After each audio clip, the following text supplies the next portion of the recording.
حجاج ابن یوسف جو ہے ایک بہت ظالم شخص تھا، آل امیہ میں سے تھا، ان کا خدمت گزار بنو ثقیف میں سے تھا۔ آل امیہ سے مراد ہے کہ امیہ والا تھا، خود وہ یعنی بنو امیہ میں نہیں تھا، بنو ثقیف میں سے تھا۔ حجاج ابن یوسف عبد الملک بن مروان کا رائٹ ہینڈ تھا اور کوفے کا گورنر تھا، اور پھر اس کو لالچ دی گئی کہ تم اگر عبداللہ ابن زبیر کو قتل کر دو تو تمہیں حجاز کا گورنر بنا دیں گے، کیونکہ عبداللہ ابن زبیر نے مروان کے دور کے اندر 9 سال کے لیے وہاں پہ خلافت قائم کر لی تھی۔ شہادت حسین کے بعد مسلمان حکومتیں 2 حصوں میں بٹ گئی تھی، شام میں اور باقی سارے ایریا میں یزید یعنی حکمران تھا، اور یہاں پہ چونکہ شہادت حسین کے بعد آپ کو پتہ ہے واقعہ ہررا ہوا، اور اس کی وجہ سے ایک ریونج تھا شہادت حسین کے ریونج میں، چونکہ اہل مدینہ نے بیعت توڑی تھی اس لیے یزید نے حملہ کروایا تھا مدینہ شریف پہ، اسے واقعہ ہررا کہتے ہیں۔ اس کے بعد خانہ کعبہ شریف میں اس پورے ایریا میں عبداللہ ابن زبیر نے حکومت قائم کر لی، پھر ان کو بھی شہید کرنے کے لیے اس نے بھیجی فوج، لیکن وہ کامیاب نہیں ہوئی۔ پھر مروان بعد میں آیا، بیچ میں کچھ عرصے کے لیے یزید کا بیٹا تھا معاویہ، لیکن اس نے چھوڑ دیا، معاویہ ابن یزید۔ بعد میں مروان بھی کوشش کرتا رہا، کامیابی نہیں ہوئی۔ جب اس کا بیٹا عبد الملک بن مروان بنا نا، تو اس نے حجاج ابن یوسف ظالم شخص کو بھیجا، اور اس نے پھر دوبارہ سے یعنی چڑھائی کی، اور یہ پوری ڈیٹیل آپ کو صحیح مسلم میں ملے گی کتاب الحج چیپٹر میں، اور مشکات میں بھی آپ کو 30 جلد میں جو قریش کے مناقب والا بیان ہے نا، اس میں آپ کو مسلم شریف کی حدیث ملے گی۔ ایک حدیث یہ ملے گی کہ نبی علیہ السلام نے فرمایا بنو ثقیف میں ایک کذاب اور ایک ظالم شخص پیدا ہوگا، ایک کذاب اور ایک ظالم۔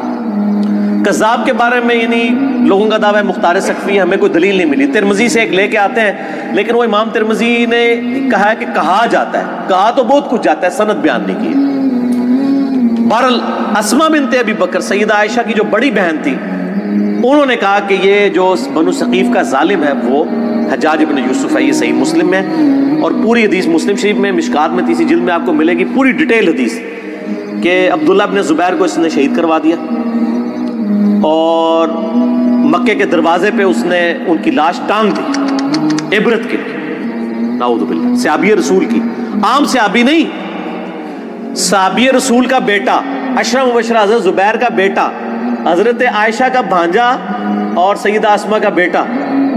اور یہ وہ شخص ہے، بخاری شریف میں آتا ہے کہ جی کفار مکہ کہتے تھے کہ ہم نے بندھن کر دی ہے، مسلمانوں کی اولاد نہیں ہوگی۔ پہلا بچہ جو پیدا ہوا وہ عبداللہ ابن زبیر تھے۔ نبی علیہ السلام نے اپنے مبارک ہاتھوں سے ان کو گھٹی دی تھی کھجور کی، یہ گھٹی دینا بھی سنت ہے، صحیح بخاری میں آتا ہے، یہ عام بندہ نہیں۔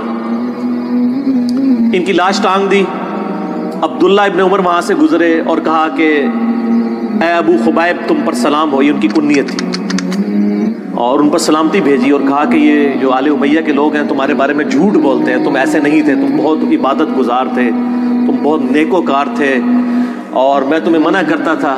یعنی وہ عبداللہ ابن زبیر کو منع کرتے تھے کہ آپ حکومتی معاملات میں نہ پڑیں، ذرا ان کی پیسو نیچر تھی، ان کی ایکٹیو نیچر تھی۔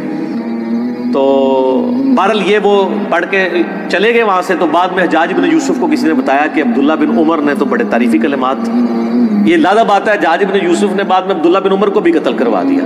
آل امیہ نے کسی کو نہیں چھوڑا، جو ان کے حاکم بھی تھے ان کو بھی شہید کروایا، یہ بھی صحیح بخاری میں آتا ہے حج والے چیپٹر میں کہ حجاج بن یوسف تیمارداری کے لیے آیا عبداللہ بن عمر کی، کہا کہ مجھے پتہ چل جائے نا آپ کو کس نے مروایا ہے، یعنی وہ زہر آلود نیزہ مار دیا گیا تھا حج کے دوران، کیونکہ امیر حج یہ ہوتے تھے، تو گورنر وہ تھا، وہ کہتا تھا منو امیر حج کیوں نہیں بنا دے، ٹھیک ہے، تو عبداللہ بن عمر کیوں امیر حج ہوتے ہیں؟ تو عبداللہ بن عمر نے فرمایا میرا قاتل وہ ہے جس نے احرام کی حالت میں آلات جنگ لانے کی اجازت دی ہے، یعنی تو اب ڈائریکٹ تو نہیں کہہ سکتے تھے نا، ظالم آدمی تھا، تقیۃً نہیں انہوں نے ایک بات کی، میسج کنوے کر دیا۔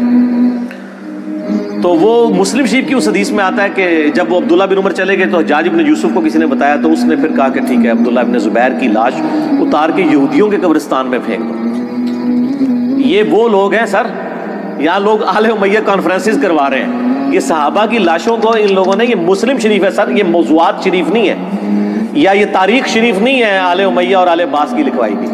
یہودیوں کے قبرستان میں لاش پھینک دی، اور پھر یہ کہا کہ اس کی ماں کو بالوں سے گھسیٹ کے میرے پاس لے کے آؤ، یہ مسلم شریف کے الفاظ ہیں۔ اور ماں کون ہے؟ حضرت عائشہ کی بڑی بہن، اسما بنت ابی بکر. تو اسما بنت ابی بکر کو جب یہ پیغام پہنچا نا تو انہوں نے کہا کہ ٹھیک ہے میں تو وہ کہا جی آپ کو بلا رہے ہیں وہ, اور اگر آپ نہ آئے تو بالوں سے گھسیٹ کے. بولے اعوذ باللہ تعالی. تو اسما نے کہا ٹھیک ہے پھر مجھے بالوں سے گھسیٹ کے لے کے جاؤ, میں نے تو نہیں جانا. اب وہ جو آئے تھے ان کو بھی شرم آئی کہ یار حضرت ابو بکر کی بیٹی ہے, یہ عائشہ کی بڑی بہن ہے, اور عبداللہ ابن زبیر صحابی کی ماں, اور بالکل شروع میں اسلام قبول کرنے والوں میں. تو پھر حجاج ابن یوسف غصے سے خود آیا. یہ پوری ڈیٹیل مسلم شریف میں, مشکات میں بھی آپ کو مل جائے گی. آیا غصے سے اور آ کے اسما بنت ابی بکر کو کہتا ہے کہ دیکھ میں نے تیرے بیٹے کے ساتھ کیا اشر کیا ہے. ایک ماں اس کے بچے کی لاش کو لٹکایا اتنے دنوں کے لیے, اور پھر آ کے یہ بات بھی کر رہا ہے. تو اسما بنت ابی بکر نے صحیح پھکی والا جواب دیا آگے سے. اس نے کہا دیکھ میں نے اس کو کیسا برباد کیا. اس نے کہا حجاج تو نے میرے بیٹے کی دنیا برباد کی ہے, اس نے تیری آخرت برباد کر دی ہے. تو نے میرے بیٹے کی دنیا برباد کی, اس نے تیری آخرت برباد کر دی. تو کامیاب کون ہوا؟ عبداللہ ابن زبیر. اور آگے مسلم شریف کے الفاظ ہیں کہ اسما بنت ابی بکر کہتی ہے کہ ہم نے رسول اللہ سے سنا تھا کہ بنو ثقیف میں ایک کذاب اور ایک ظالم پیدا ہوگا. کذاب تو ہم دیکھ چکے, ظالم تو ہے. حجاج ابن یوسف سے کہا ٹھیک ہے. اور پھر فرمایا کہ میں نے سنا ہے تو مجھے کہتا ہے کہ 2 آزار بند والی.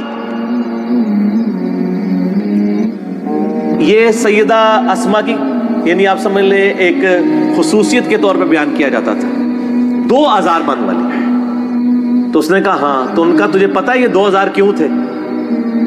ایک یہ جو آزار میں باندھا کرتی تھی نا ابو بکر اور رسول اللہ صلی اللہ علیہ وسلم کا کھانا لے کے میں غار ثور میں جایا کرتی تھی, اور دوسرا آزار میری تیمم ہوتی تھی جس سے کوئی عورت بھی آزاد نہیں ہو سکتی, اور اس وجہ سے میرا نام پڑ گیا تھا 2 آزار بند والی, رسول اللہ صلی اللہ علیہ وسلم کا کھانا لے کے. تو آپ اندازہ کریں کہ آل امیہ نے ان لوگوں کو جنہوں نے اسلام کے لیے اتنی قربانیاں دی تھی ان کے ساتھ کیا کیا ظلم کیے. صرف آل رسول کے ساتھ ظلم نہیں کیے, باقی صحابہ کی اولاد کے ساتھ. یہ جو آج جو ہے وہ سعودیہ کے ریال لے کے ان کے فضائل و برکات جھوٹے بیان کرنے کی کوشش کر رہے ہیں, ان کو پتہ نہیں ہے کہ یہ بھی کیا کر رہے ہیں, یہ اپنی دنیا بچانے کے چکر میں اپنی آخرت برباد کر رہے ہیں ان کی جھوٹی وکالت کر کے.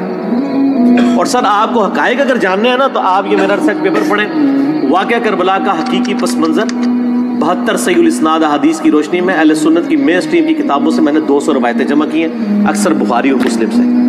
تو یہ جناب حجاج ابن یوسف تھا اور یہ اس کی اصلیت تھی. پھر اس کا اینڈ بھی ہوا سر, ہر بندے کی اخیر ہوتی ہے نا, ہر بندے کی اخیر ہوتی ہے. پھر اس کو پھر کینسر ہو گیا تھا اور بڑی یہ بری بھیانک موت مرا ہے.